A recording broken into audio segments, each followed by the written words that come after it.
So ayun guys, magmumukbang ulit kami. Ayun po. Meron po may da po kami ang tawagin ni tatas, chicharon bagnet, tapos roasted almonds. So adi po, man makikita niyo.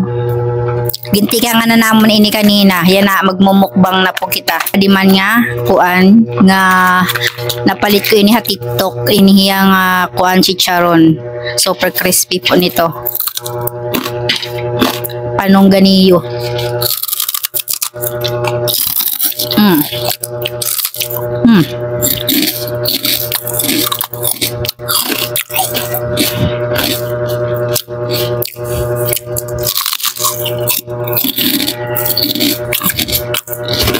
Diba? Super crispy. Mababay po niya kagawa, tapos masarap po iya, malasa po.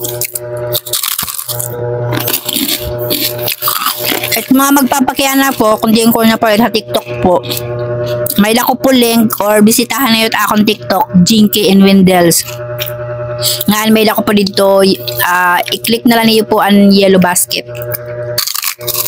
May lako dito video nga ganun, may lako dito video nga ganun post.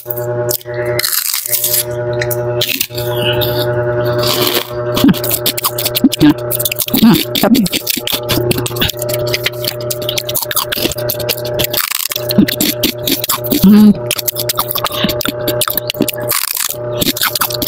Dapat, ano ba kita crispy? Dapat. Kapag naman siya sa bilang. Hindi na balik.